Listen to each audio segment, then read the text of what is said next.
Broadcasting to all 50 states and more than 160 countries around the world. No matter what your clock says, it is prime time somewhere where people just like you share their inspirational and inspiring stories. Let's meet today's guest.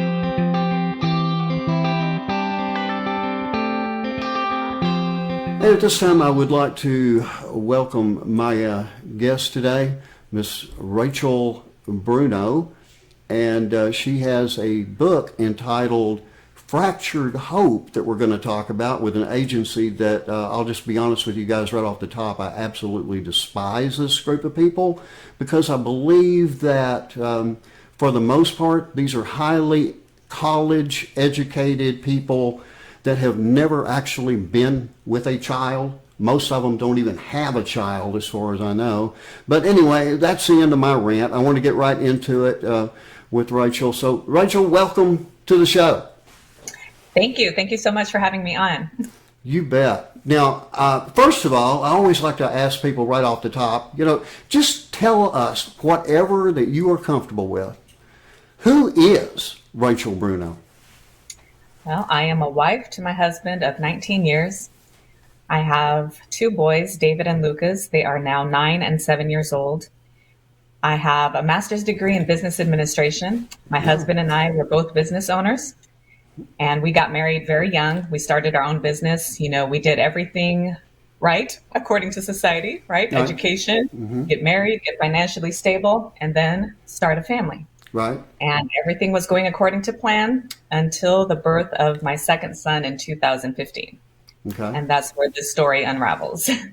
Okay. All right. Well, so far it sounds like the normal American family trying to live out the American dream. So what went wrong in 2015? What'd you do? Right. Well, a little background on myself. Medically, I have seizures. I have epilepsy. Okay. And one of my main triggers are sleep deprivation and interrupted sleep. Okay. Now, all you new moms out there, you ain't sleeping. Old moms too, and old granddads too. Yeah, okay, right? Go ahead.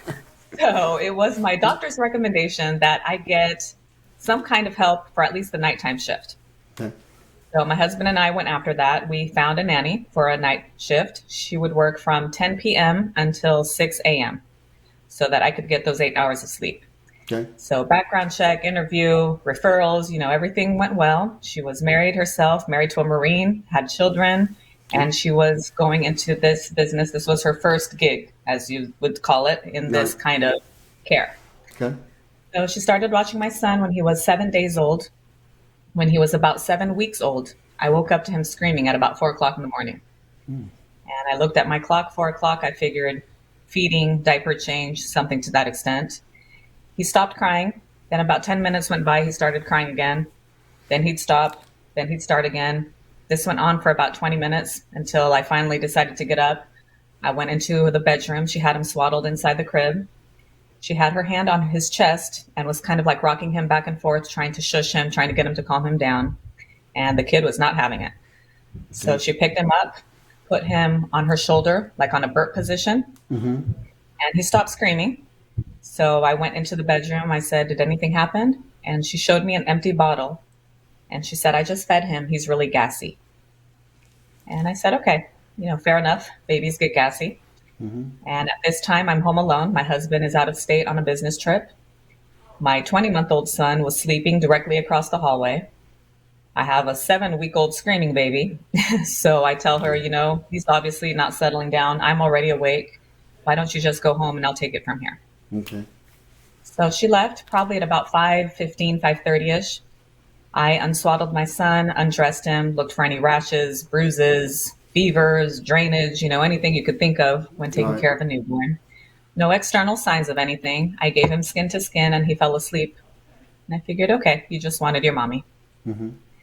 3 hours go by. I must have dozed off. I wake up to him screaming again. And I look at the clock, 7 o'clock. Okay, you're hungry, right? Last feeding was 4 o'clock, 7 o'clock. I go try to feed him and he would not latch whatsoever. He just kept throwing his head back, screaming, making faces. I'm like, what is wrong with this kid? She had me jaded thinking gassy. So gassy, nursing strike, colic, the kid just doesn't want to eat. Right. 6 hours go by, nonstop crying, would not eat, would not sleep. My 20-month-old is bouncing off the walls, right? I'm home alone. My husband is out of state. I call my mom. I said, Mom, please come here and stay with my older son, David, so I can take the baby to the pediatrician. She comes over. I call the pediatrician, and the receptionist tells me that the doctor didn't have any availability until 4 o'clock that afternoon. Ooh. And I said, no, he's been screaming since 4 o'clock this morning. He's not eating. I need to see somebody. And she says, okay, then take him to the emergency room. So everybody hop in the car, my mom, my son David, my baby Lucas, and myself. And as soon as we start driving, what do babies do? Go to They sleep. fall asleep. Right. Mm-hmm. Yeah, so he's asleep in the car the whole way to the hospital. And I'm like, okay, great. Overreactive mom going to the emergency room. I get there, he's still sleeping. I tell the receptionist what his symptoms are. The doctor does come see me right away. He tells me to lay him flat on the bed. And he walks away. And I'm like, okay, probably going to tell me to give him Benadryl and go home. But he stops about 10 feet shy, right at the door, and he crosses his arms. He's leaning on the door, and he is just laser focused on my son, staring at that bed. And everybody is quiet in that room. I'm like, this is weird. And he observes my son for about 30 seconds until he starts walking back towards the bed. And he goes right to his head, right behind his left ear. And he tells me, did you touch this? Did you feel this? And I said, no. So he grabs my fingers and he places it right behind his ear. Says, do you feel that bulge? And I'm like, yeah. He says, that's fluid that's leaking from his brain. Ooh. Okay. And I'm, okay, what does that mean? He said, it could be spinal cerebral fluid. It can be blood. We need to go do a CT scan right now to see what's going on. And as soon as he says that, about 10 people rush into that room and they start placing the probes on him, wires. They raise up the rails to the bed and they bolt down the hallway towards the CT room. And as we're going down the CT room, his right arm starts twitching. And those nurses start running. And I look up at the nurse. I'm like, is this normal? And she just nods her head. She says no. And then me having seizures, that was like my light bulb moment. I'm like, oh, left side of the brain, right arm twitching, he's having a seizure. Mm-hmm. And first thing that comes to my mind is, oh my God, I gave it to him. Right? It's hereditary. It's genetic. I say a little prayer right there. I say, Lord, please spare my son from having to live with this like I did. Yeah. And we get to the CT room. Doctors tell me to go wait for the results. And my mom is there with my son. I mean, we are just in shock, right? We went from gassy baby to now my son is in some type of life-threatening emergency. Text my husband. He's in business meetings, has no idea what's going on. The doctors come back. Miss Bruno, yeah, this is very serious. I said, okay. He said, your son has a cranial fracture and an intracerebral blood hemorrhage. The fluid that's leaking is blood. The brain hates blood. We need to go do emergency surgery right now to see if we can drain the blood and fix the fracture. They start handing me all the liabilities. Are you against blood transfusions? I'm like, I don't care what you have to do to save my son. Save my son. Right. And off they go, wheeling my 7-week-old baby to emergency brain surgery. And I am in shock. I don't know what to think. I think the words didn't register with me. Like fracture, cranial fracture. Mm-hmm. I didn't think like the bone was actually broken. To me, it was like a newborn. I know their cranium isn't completely formed yet. Right. So like, did one of those flaps pop open? Was the bleeding due to an aneurysm? I mean, anything crossed my mind except that this could have been done on purpose. So he goes into the operating room. 4 hours go by. And the doctor comes back, tells me everything went well clinically as far as they're concerned. They were able to drain the blood. They were able to fix the fracture. And my first question is he going to be okay? Is he going to be brain damaged? And the doctor tells me due to his young age, we don't really know whether he's going to survive the next 48 hours. He's in a medically induced coma right now due to all the seizures he was experiencing following the surgery. He's going to be monitored for the next 48 hours until we find the right cocktails to control his seizures. But for now, he's stable. I will take you to his room. So I get up there and I see a seemingly lifeless baby. Has gauze wrapped all over his head. has tubes coming out of every orifice you can imagine. The machines are beeping, his eyes are closed. And again, I just hold that little hand, not feeling the little grasp back. And I pray again and I say, Lord, I don't care if I have to dedicate the rest of my life to taking care of my son, I will. Just don't take him away from me. And the Holy Spirit spoke to me at that moment and said, he's mine. I gave him to you. Nobody's going to take him away from you. Amen. And I said, you're right, Lord, he's yours. No better place for him to be than in your hands. So I had to surrender my son's life at that point. And the peace that surpasses all understanding just filled my heart and my mind. I took a sigh, a breath. I hugged my mom. I hugged my son, my other son, David, and went into logistics mode, right? I obviously wasn't going to leave the hospital that night. Right. My mom was with my older son, called my friend, pick up my mom, take them home. He'll sleep at grandma's house today. Texting my husband, who is still out of state, on his way back home, straight from the airport to the hospital. And as I'm doing all this, I hear somebody knock on the door. And it's a man in a uniform and a lady with a clipboard. They slide the door open and they say, Miss Bruno, can we speak to you? And I said, yeah. I thought it was weird. What's a police officer doing here? Right. But the first words out of his mouth were, Miss Bruno, what happened to your son was worse than getting struck in the head by a bullet. Will you help us? And I'm like, okay, yeah, of course. If we want to help you figure out how this happened to your son. So in my mind, if they're asking me for help, they obviously don't think it was me. Right. Right. And they're going to get information about the nanny. So I sit down with them, tell them the whole saga from 4 o'clock in the morning till now. It's now close to 9 o'clock at night.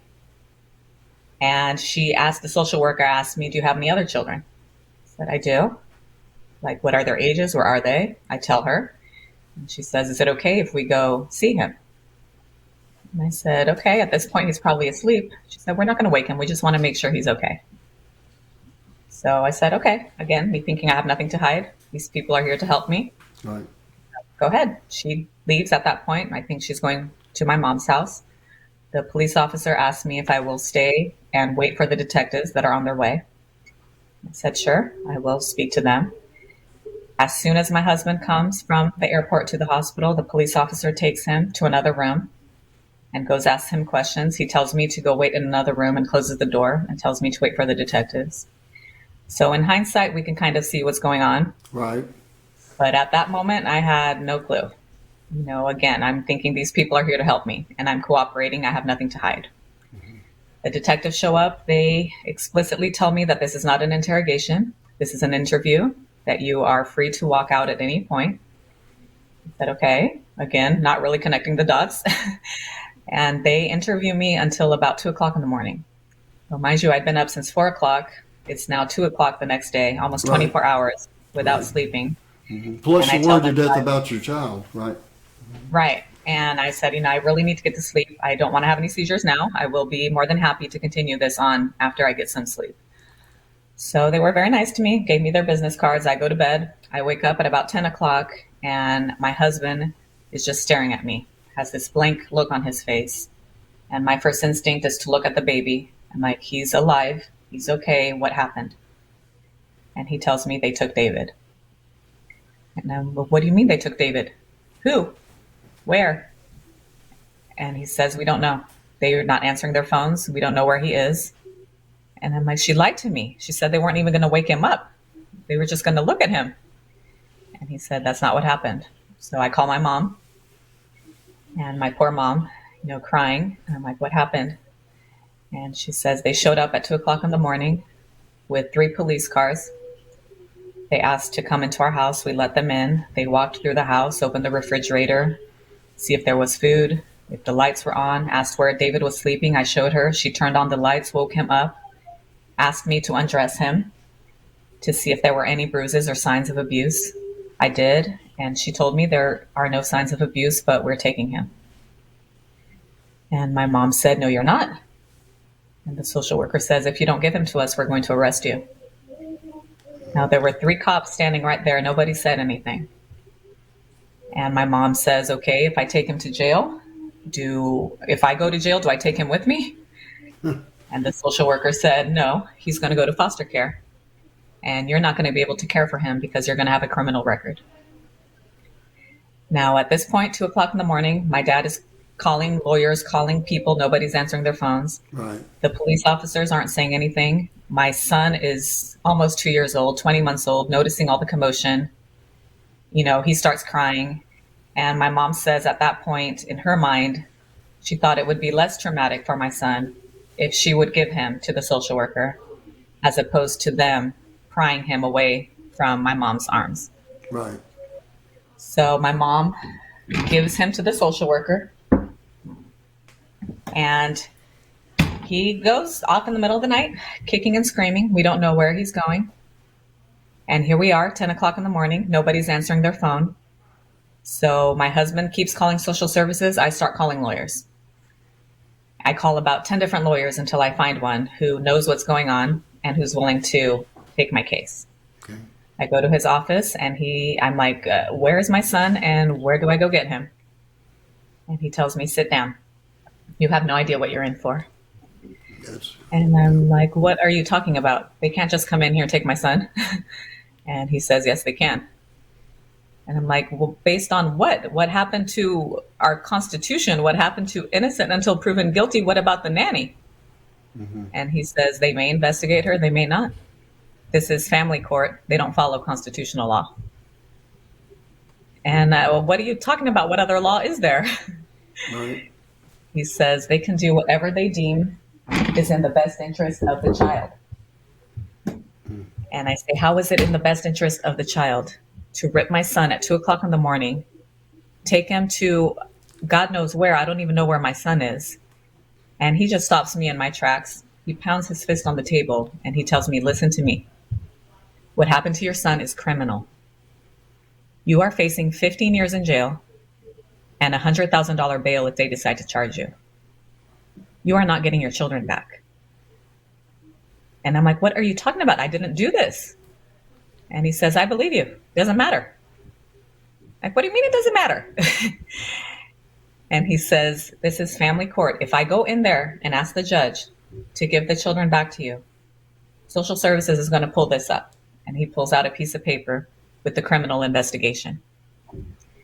And he says, they're going to tell the judge, Your Honor, this woman is facing criminal investigation. You are placing their children at risk by placing them back with their mother.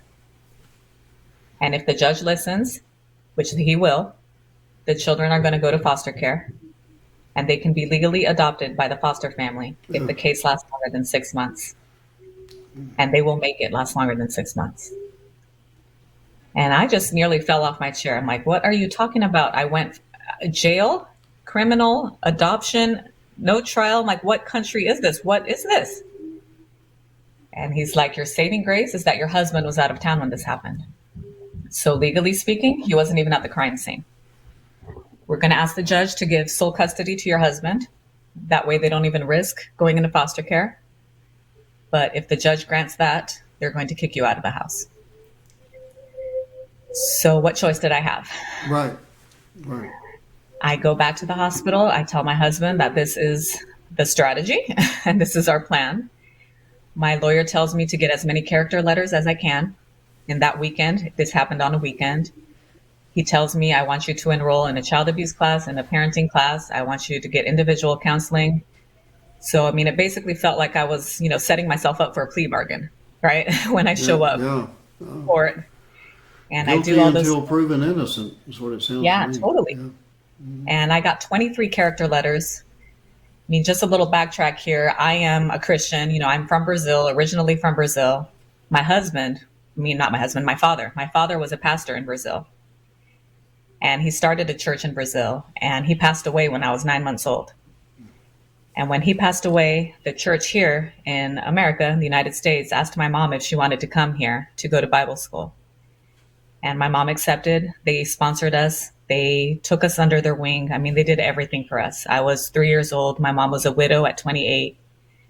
And I had not spoken to some of these people in 30 years.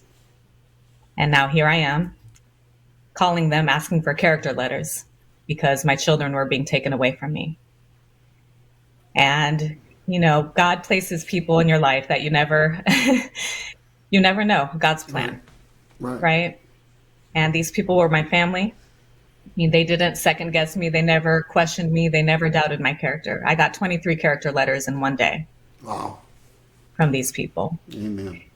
And I showed up to court 2 days later, and I'm thinking it's going to be at least, like Judge Judy. You talk, you talk. What is this? What is that? Right. And I go in there. The nanny is not there. The social workers aren't there. The detectives aren't there. The police officers aren't there. The only person on trial is me. And it's just me and a bunch of lawyers. Mm-hmm. I keep asking, I keep thinking, when is the judge going to ask me what happened? Like, when is he going to ask my side of this story?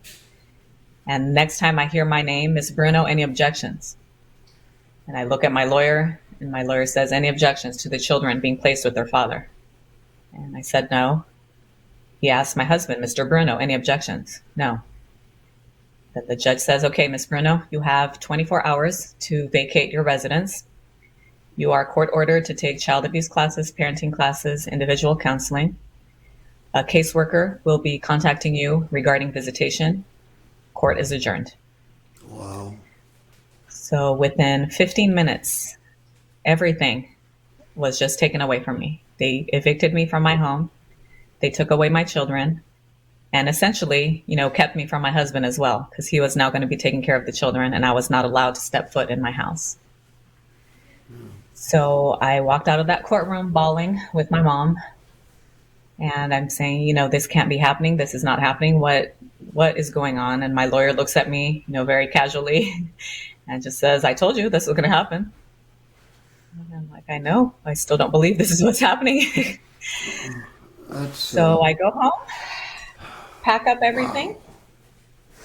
And he tells me, I don't want you to leave one toothbrush in your house.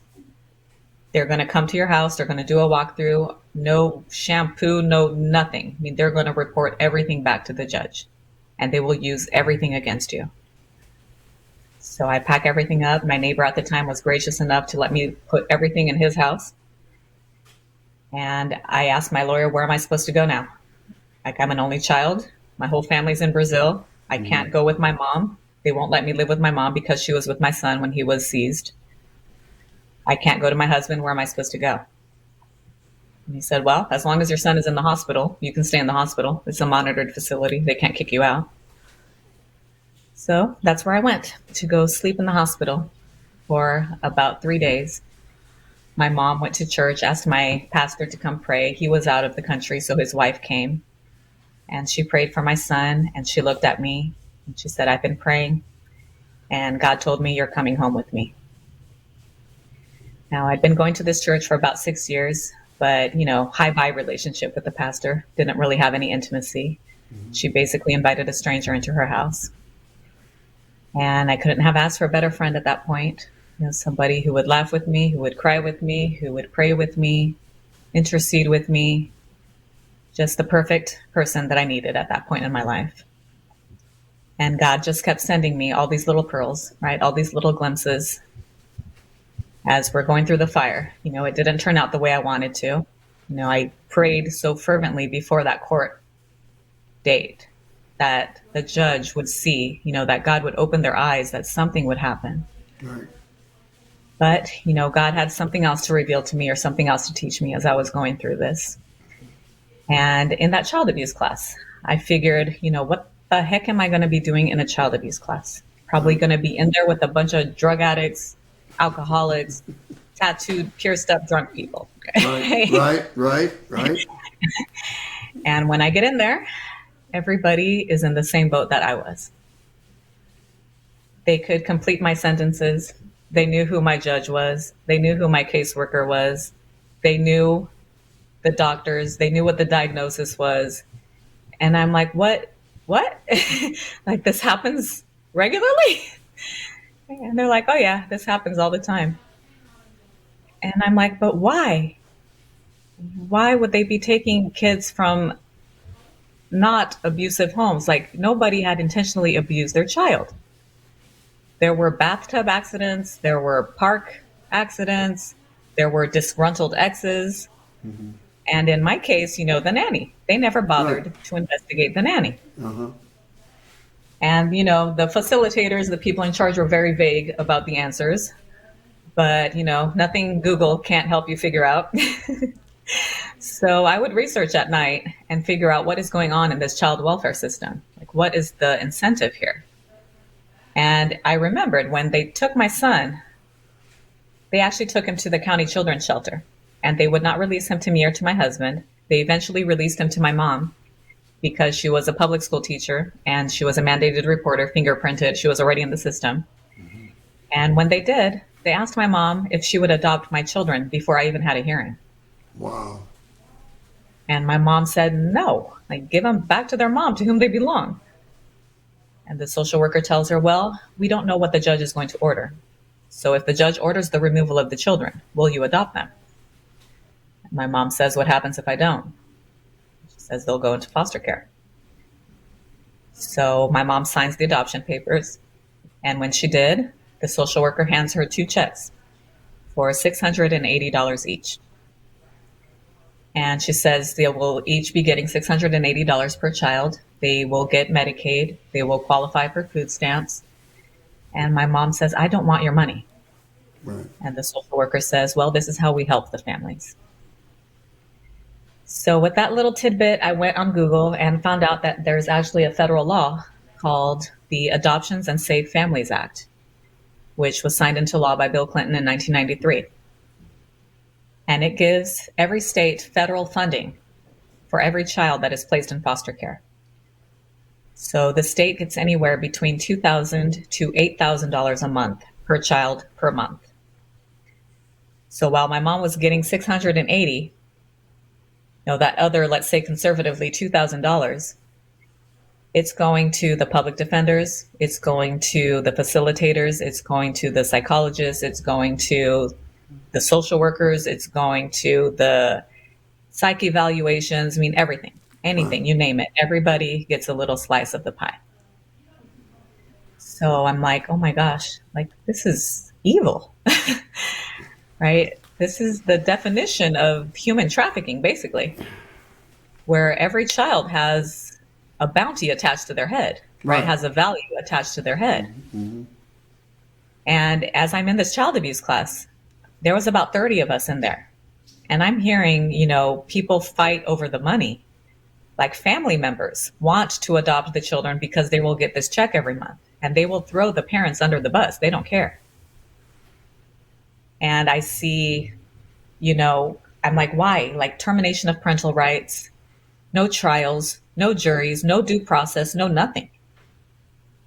And one day I went home and I'm telling my pastor's wife this story. Everybody's in shock and horrified that this even exists in the United States of America. And somebody calls me and tells me, Rachel, I've been hearing a word. I've been praying, and this one word keeps coming to my mind, and it's repent. And at that moment, I kind of felt like Job. That, your friends, are you telling me I did something to deserve this? Right. But, I know this person, and I know they didn't mean harm. So I hang up and I take it to God that night. I say, okay, God, who sinned? Right? Was it my mother? Was it my father that my son was born blind? Like that parable in the Bible. And again, the Holy Spirit intervenes and intercedes, right? And just tells me, nothing, my daughter. What you're witnessing right now is the broken world that we live in. And this is about the destruction of the family, which is what the devil has been trying to do since the day I created it. Right. And I'm like, that's right. Adam and Eve, Cain and Abel. And he tells me, I'm going to use you. I'm going to use your story. I'm going to use your family. What you're witnessing right now will not be in vain. I have taken care of your children. I have taken care of your home. Trust me, fear not, it will be for a short period. So that prayer and that little revelation right there just completely changed my perspective. From that day forward, I kept praying for all those families that were in that child abuse class with me. My perspective went to why me, to why not me, when Jesus, was crucified, when Jesus was unjustly, no justice whatsoever for Jesus. So what would make me any different? And it humbled me. I know Jesus. I have this relationship. I have hope. They can take away everything from me, but they can't take away my hope. And my prayer life became that. I remember going to the counselor that I was court ordered to see, and her asking me, how is this affecting your identity? You are a mother, you're a wife, and now they're calling you a criminal. And I sat back and I thought about it. I said, it really isn't affecting my identity. I'm like, yeah, I am all those things. But first and foremost, I'm the daughter of the Most High. And nobody can take that away from me. Amen. And she just looked at me, jotted down on a piece of paper. She's like, okay, that's an interesting perspective. So this went on. Me being kicked out of the house went on for 40 days and 40 nights. I was given 7 hours of monitored visitation with both my sons during those 40 days. And, every night it was painful, right, to not be able to see my sons. My attorney telling me that I was going to go to jail. Every other day he'd tell me I was going to go to jail. The criminal investigation was still open. The police wouldn't give us the report about the nanny. I was told to do psych evaluations. I took a polygraph. They put me through the ringer. And one day driving to the hospital, one song kept coming on over and over and over. I had my iPod, dating myself, my iPod on my car. And I'm like, is this thing broken? Why does this song keep repeating? And it wasn't. So I'm like, okay, I'll just listen. And the name of the song is called All I Once Held Dear, sung by Joseph Garlington. And the words go, all I once held dear, built my life upon. All this world reveres and wars to own. All I once thought gain, I now count at loss. Compared to this, knowing you, Jesus, knowing you. There is no greater thing. You're my all. You're the best. You're my joy, my righteousness. And I love you, Lord. Yeah. And I just started bawling. And I said, okay, God, I hear you. This is it. This is what I'm supposed to learn through all this. Growing up in a church, having my father be a pastor, having my grandpa be a pastor, you hear all the Bible verses your whole life. And they sort of go in one ear out the other. My grace is enough. Do not fear. I will never leave you or forsake you. All these things go through your mind, but are they true? Are they real? And I can tell you, I was there. They took everything away from me. I had nothing but God at that point. Nothing. And it was enough. It's the only thing that sustained me through this journey. The only thing that made me not lose my mind was holding on to God and clinging to his word and his promises. And knowing that even if I did go to jail, I remember that prayer, Lord, if I go to jail, I don't understand it. I don't know why, but my children are with their father. I pray protection over them and over their lives. And if there's somebody in that jail that needs to hear the gospel, that needs to hear the good news, then here I am, Lord. And it was just a process of surrendering, right? Surrendering over and over and over. Every day was an act of obedience and an act of surrender because I was helpless, right? In my own strength, I could not do anything. These people have way more power than I do. They have my children's lives in their hands, but God is greater than any of them. And on that 40th day, my attorney told me, don't even bother coming to court today. The criminal investigation is still open. The status of your investigation hasn't changed. Don't waste your time. I won't waste mine. And I figured he'd been right all along. So I tell my husband, and my husband says, I don't care what he says, we're going. So we go to the courthouse. 2 hours go by. My attorney calls me. He says, where are you? I'm at the courthouse. He's like, okay, on my way. Might be able to do something. And he hangs up on me. So I start texting everybody. I had a whole congregation in Brazil who was fasting since the day I was kicked out of the house. So it had now been 40 days and 40 nights of fasting. Mm-hmm. And I'm texting them and I'm like, okay, I don't know what's going to happen. Something is going to happen. Everybody just start praying. My attorney comes down the hallway. I go hug him. He pushes me away. He's like, don't hug me. I can't make you any promises. I'm like, okay. So he goes into the courtroom, closes the door. I never go in. He comes back out with a stack of papers and he says, initial this, sign this, initial that. I don't even know what I'm initialing or what I'm signing. I'm just trusting God at this point. And he goes in and out, goes on for about 3 hours. He comes back out with a stack of papers, about 700 pages. And he tells me, okay, here's the deal. If you're willing to sign this document the way it's written, there's nothing in here admitting guilt. There's nothing in here saying that you did this. It's just the social worker's narrative. It's the police investigation. It's the medical records. It's the services, all that stuff. Then they will let you go home today. Now, at that point, if they told me to cut off my leg, I would have done it.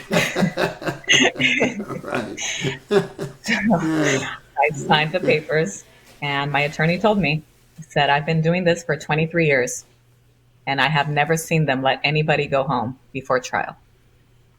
You definitely have a higher power working for you. Amen. And I said, yes, I do. Amen. So I went home that day to be with my family. We were reunited. The case remained open for 6 months, where a social worker would come to my house every week. And at the end of the 6 months, it was her recommendation that the case be closed. The criminal investigation remained open for 1 year until it was finally thrown out for lack of evidence. And I could have just closed that chapter right there, right, and gone on with my life. But I just had this fire inside of me, the injustice that I witnessed and just the evil, the system. I'm like, this is evil. Right. Like, I couldn't keep my mouth shut. I had to do something. So I called another lawyer. And this time I got a civil rights attorney. And he took my case. We sued LA County, Orange County, the hospital, the sheriff's department, the social workers, social services. And we won in December of 2018. We settled our case for $1.49 million. Good for you. Yeah. Good. And, it was never about the money, but it was nice to clear my, $250,000 worth of debt from all of this. Right. And the discovery, right, the documents that we were able to get because we sued them. The juvenile records are sealed until the children are 18 years old. Right. So I wouldn't even have any access to this had I not sued them. When we received the juvenile records, we found out that they had vaccinated my son, my 20-month-old son. They gave him 13 vaccines without my consent. They forced him through a full skeletal survey without our consent. They gave him an anal wink test, which is for sexual abuse, when there weren't even any allegations of sexual abuse. And we have the text messages of them exchanging messages with each other before they even interviewed me. The social worker texts her supervisor and says, I'm on my way to the hospital. There's an infant with a cranial fracture. Was with the nanny per mom. The supervisor texts her back, OMG, you think it was the nanny? And the social worker texts back, no, think mom. And I'm just reading all this stuff, and it was a whole other kind of pain, right? And betrayal. I'm like, this is why. Like, why would you make this up? Take these two innocent children from their families, like doing everything in your power to be able to take them away and to paint this family as monsters. Right. Right? And I kept thinking, what would a potential foster family hear about us? Wouldn't right? be That this baby suffered that this infant suffered a cranial fracture while in the care of his mother. Right? Would you please help this child and his little brother? And of course, anybody in their right mind would say, yes, get this witch away from these children. Mm-hmm. But people don't understand, right, that there is no due process. There is no vetting. There is no questioning. There is no cross-examination. Like when you would think of court, like I said, you think of at least Judge Judy. Yeah. And that doesn't exist in family court. There is no due process in family court. All your constitutional protections are thrown out the window in what they deem is the best interest of the child. Well, let me ask you this. You mentioned L.A. County, so Yes. this is obviously California. Right. Is this the case in all the states, or you have any information on that? I mean, I know there's been a lot of stuff that's gone on here in Texas, which is where we Yeah. are. It is the case in every state because it's federal, right? It's Yeah. the federal laws, the Adoptions and Safe Families Act. Okay. So the social workers, I mean, and not even, the social workers who deal with us one on one. It's more the higher ups, right? The supervisors, the directors, all those people. They know that if there aren't enough children in the system, that the federal funding gets cut. Yeah, they lose money, right? So They lose money. it's all about the money. Right. I mean that becomes obvious. Now going back to when this all first started, I mean you said that you sat down with the detectives or whatever, and Right. answered a lot of questions. Did you continue to feel through that whole process that okay, they're really trying to help me out here, or did you begin to get nervous at some point? At some point, they keep asking you the same question over and over again in different Right. ways. Right. Yeah. Right. And you kind of get like, I already answered that. What do you want? Yeah. Yeah. Okay. Yeah. So, but they kept asking me, what do I think happened Okay. over and over? And I kept saying, I don't know. I wasn't there. Right. I was sleeping. And this came up when we sued them that, why did you think mom was guilty? Why did you automatically assume it was mom? And they Right. kept saying, because I kept saying I didn't know what happened. Like mother did not have a reasonable explanation of what happened.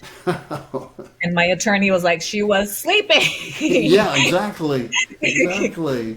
Now you said also that they blamed you. I mean, they came right Yeah. at you. Yeah. But as far as the nanny situation Yeah. went, I mean, was there ever anything there? Did they ever go back or They did. anything? Yeah. After they seized my children, they did go speak to her. And coincidentally, her 1-year-old daughter had a bruise under her eye. Oh. That's documented in the court report. But they asked her, what happened to your daughter? And says she rolled off the bed when she was sleeping.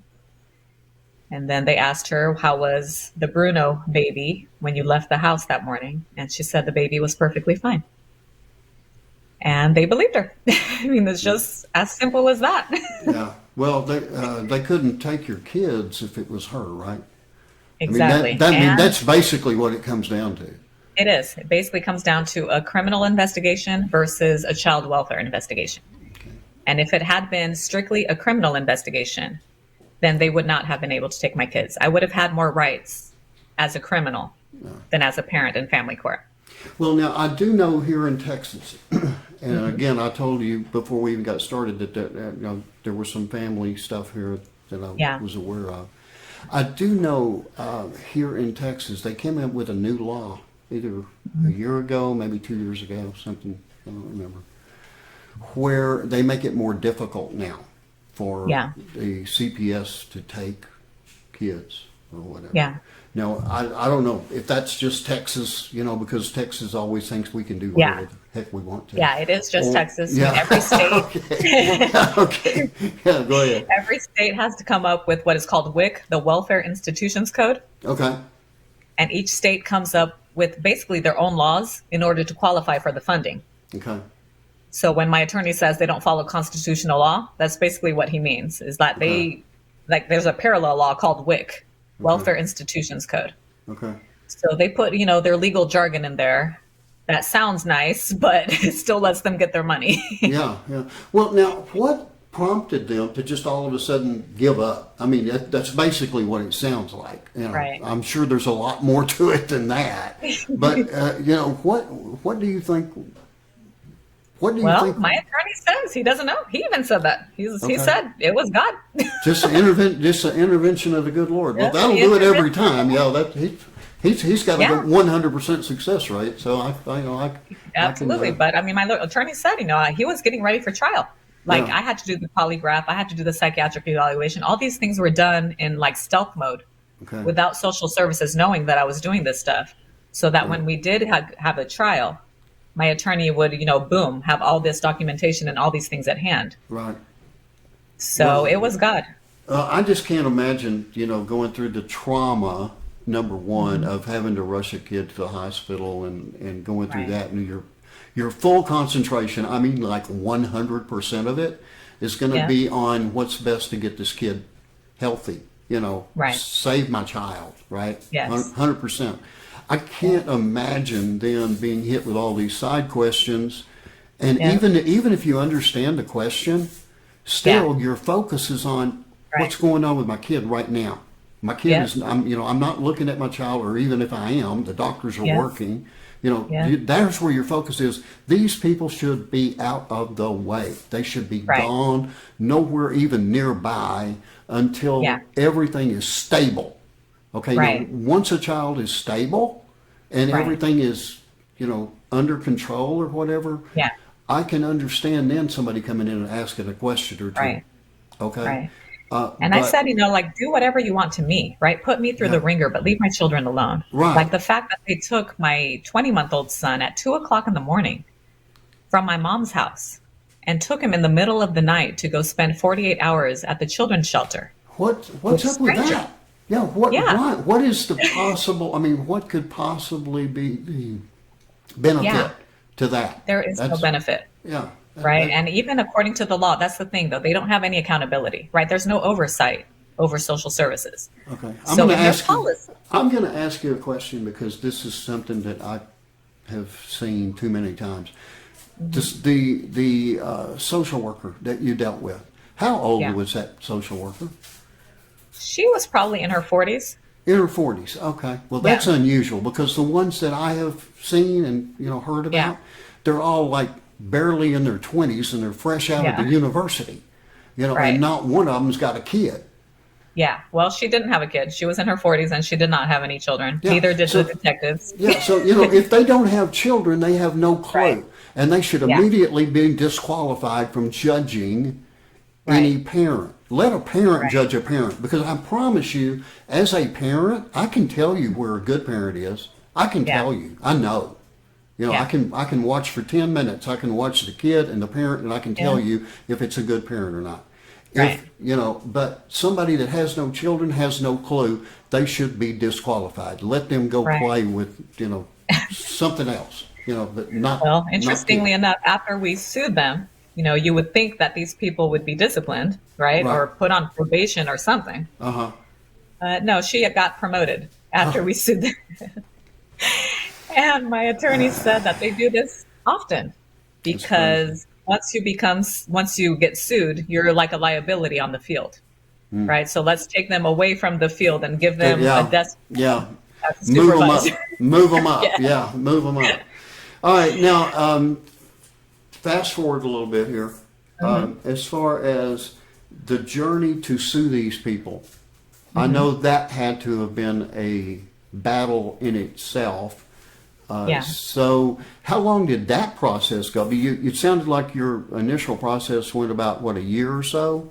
Yeah. And then, My initial case in the juvenile court, right, the juvenile dependency case, that lasted 1 year. So it Okay. happened in July of 2015. It was Okay. closed in June of 2016. okay. And we filed the petition to sue in April of 2017. Okay. And how long did that And last? it lasted a year and a half, which is Okay. kind of quick, Yeah, that's right? fast. But Okay. we didn't, Yeah. because we didn't go to trial. We settled before we went to trial. Okay. Plus, you had a we lot of did. documentation. You had a lot Oh, of, yeah. yeah. A lot We of people had don't. 28 hours, 28 hours of depositions. Okay. So we deposed the social worker, we deposed the detectives, we deposed the doctors. I mean, and it's amazing. It's still crazy to me. Their faces, right? The looks on their faces, Yeah. that they act like nothing. Like this is nothing, right? This is just business as usual. Uh-huh. And they admit that they didn't get a warrant. They never got a warrant to remove my son from my mom's house. And they kept saying that it was due to exigent circumstances. And my attorney, kept pounding them. There were no exigent circumstances. The baby was in the hospital, right? Uh-huh. The Right. baby was being monitored. Did the mother ever say that she was going to run out of the hospital with their child? And they're like, no. So there were no dangers to the child. Right. And the other child was asleep in his grandma's house? Was the crib appropriate? Yes. Was there food in the house? Yes. Was the house well kept? Yes. Were there any signs of abuse? No. So what were the exigent circumstances? Right. And they just kept referring back to the criticality of the injury of the sibling, right? Like what happened to the infant was a life threatening situation, which it was. But that doesn't automatically mean that it's a life threatening situation for the other child, right? I mean, they need to take Right. everything case by case. Right. Well, just to take it a step further, I guess, is, did they ever find out what did happen? Nope. I mean, unfortunately, I did not have any cameras in the room, right? And the nanny, of course, never came forward to say what happened. But according to the child abuse expert at the hospital, it was non accidental blunt force trauma. So she So hit it it with could have been, something or dropped, yeah. I guess. I don't know. Well, I asked the child abuse expert at the hospital, which again, there's no such specialty in medical school, just so you know, That's right? crazy. This is Okay. Okay. this is a workshop that they take for about 4 hours, which now makes them the child abuse expert. Oh, gracious. But I asked her a million times at the hospital. I'm like, is it possible that she dropped him? Right? That I mean, we have ceramic tiles on our floors, like it's a hard surface, Yeah. right? Is Yeah. it possible that she dropped him? And she's like, no, not possible. Is it possible, maybe holding him, she rolled over, fell asleep and rolled over and dropped him? I gave her a bunch of different scenarios and they're like, nope, not possible. But then they wanted to kind of pin on me that I might have had a seizure, right? Is it possible that you had a seizure and that you dropped him? And I'm like, no, I know when I have a seizure, I have the auras, right? And I know when I'm having a seizure. I did not have a seizure. But then it kind of makes you question, like, okay, so if I had a seizure and I dropped him, it's possible. But if the nanny fell asleep and dropped him, it's not possible.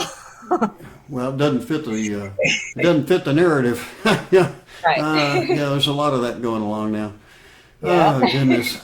So what, again, is the name of your book and where can people get it? My book is called Fractured Hope, A Mother's Fight for Justice. You can purchase it on Amazon. And you can also go on my website. I have all the links on my website at www.rachelbruno.com. And in my book, this is more of a faith journey on my book. I will go through the good, the bad, and the ugly. As you can imagine, my husband and I went through a lot of stuff during this as well. I bet. Yeah. He was home alone with the kids while I was not able to see the kids. He was trying to work while taking care of the kids. Social worker would tell him one thing, would tell me another thing. They would pin us against each other. I mean, it affected every aspect of our life, Right. Right. right? From finances to marriage to parenting to everything. And from So a it goes into detail. from a Christian perspective, what did you ever question your faith? I didn't. Amazingly enough, I didn't. And I think it would be totally normal and natural if you did. But I think I went through my questioning phase as an adolescent. I went through my rebellious stage when I was younger. And at this point, no, I didn't. I didn't question my faith because I think of that initial prayer at the hospital. Right. Well, When I felt sticking with the Lord Yeah. the Lord pays big dividends. Yes. It's what it sounds like you did. Yep. And just my upbringing and the people at the Assemblies of God here in America. I mean, like my whole life flashed before my eyes, right? From the death Right. of my Oh, yeah. father Right. to me coming to this country. And I'm like, oh my God, Lord, like he never failed, right? Throughout my whole life. Like, yes, we Lord went is through faithful. trials. Yes, it was hard. Yes, there was suffering, but you never failed. Yeah. And you're not going to fail me now. So what is it like for you now? You've come through this. You beat the system, one of the few. I'll say that. One of the few to just actually have victory over the Yeah. whole system. What is it for you now? What's your family life like now? How are things going for you now? Well, once we won the court battle, right, and we got our money, we got out of California. God bless you. And we are now in Tennessee. Okay. Yeah, that's a much safer place. Okay. It's a nice place. Yes, it feels like home. Very nice here. But, my mission is to educate, to expose, and to encourage. Okay. And do That's what I want to do. do you do speaking? Excuse me. I do. I do public speaking.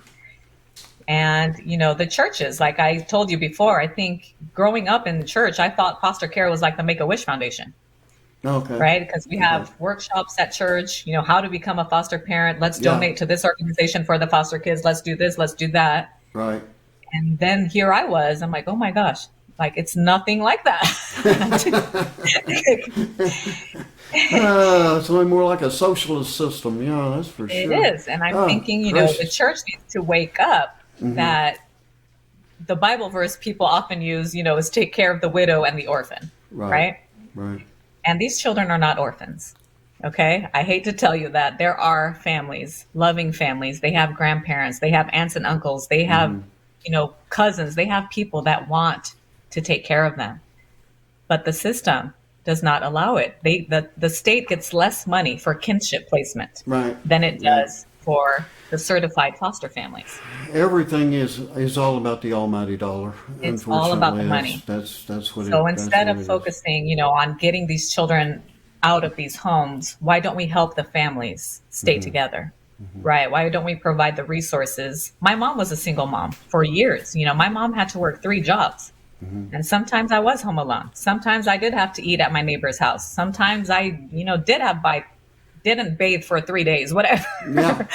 Right. Yeah, Right. but my neighbors were there for my mom. The church was there for my mom.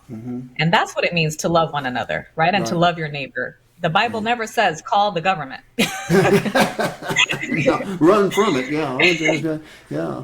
Well, now, is there anything else that you would like to get out there for people, or maybe just a way that they can get in touch with you to come and speak, or whatever? Yeah, I would love to come and speak Yeah. to your church group, to your mom's group, to women's ministries. You can reach out to me on my website at www.rachelbruno.com. You can email me there.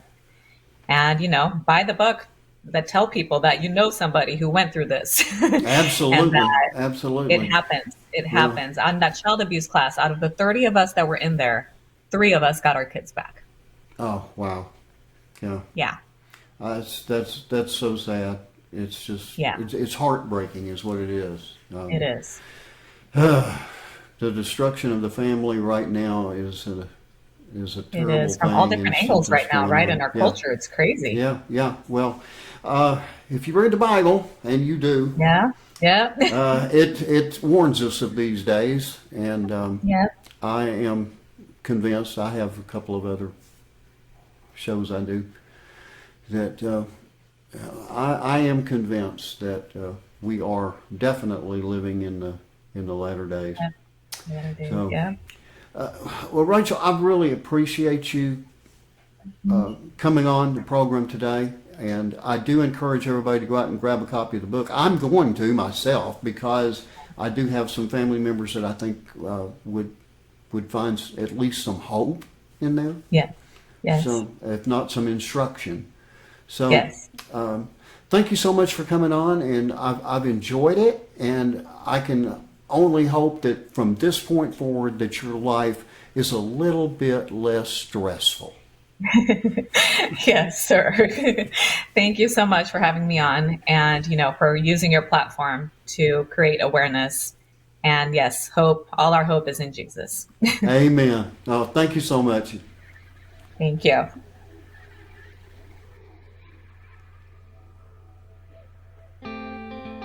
Thank you for joining us tonight for another edition of It's Primetime Somewhere. If you happen to have an interesting, an informative, an educational or inspirational story that you would like to share, please join us by writing office@ustreamit.net. That's office@ustreamit.net, and we will help you share your story across the world to all 50 states and more than 160 countries around the globe. Until next time, be sure and join us every Monday and Friday evening at 9 p.m. Central Time for another edition of It's Primetime Somewhere.